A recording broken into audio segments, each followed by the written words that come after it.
All right, Jonas, what we're now gearing up for is to hear about this executive order that deals with refugees. What we're learning from this potential draft is that certain places will have immigration put on hold indefinitely until certain things are ironed out. Information is collected, countries are put on notice. Critics now, Jonah, of course, are saying this is the Muslim ban he planned and promised all along. Your response? Yeah, it's not the Muslim ban. If you actually go back and you look at how he phrased the original Muslim ban, I personally thought it was outrageous and unworkable and kind of ridiculous. But that's not this. This is entirely defensible. You know, I might quibble about this aspect of the refugee policy versus that one, but this is what he ran on.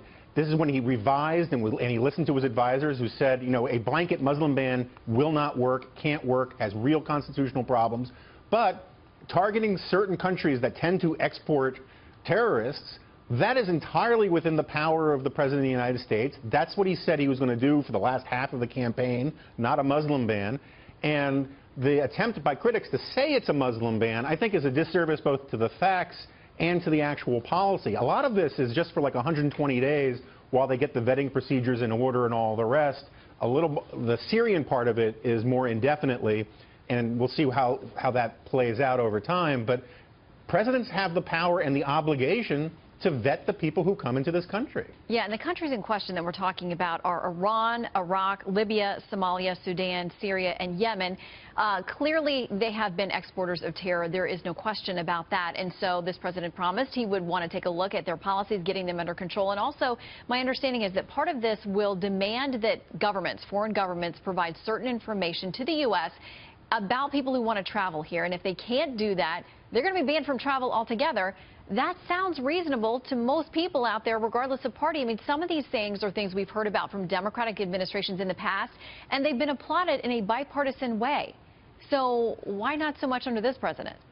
No, I think that's right. I mean, I think that, you know, and obviously you look at that list of countries, the number of Muslim countries or the number of countries with large numbers of Muslim in them is probably in the 70s, you know, the 80s. I mean, and you're listed 5 countries, so clearly it's not a Muslim ban.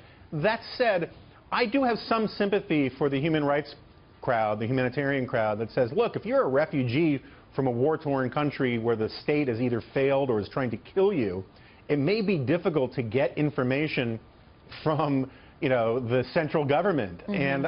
And that's one of the reasons why they have vetting procedures in place for some of these refugees, because they can't get that kind of information. Yeah. And Jonah, I want to make sure... That's a fair complaint. But at the same time, yeah. I just want to make sure that we emphasize some of what this order we understand is going to include about who will not be able to get visas here. And let's talk about this.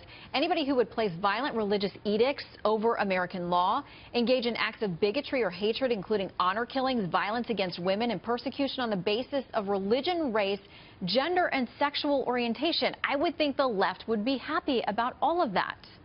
Yeah, that is as close as you can get to a no-brainer as I can think of in immigration policy. If someone, first of all, if someone is stupid enough to say, oh yeah, I'm calling for violence and I want to move to America, we really shouldn't let them in on Darwinian grounds.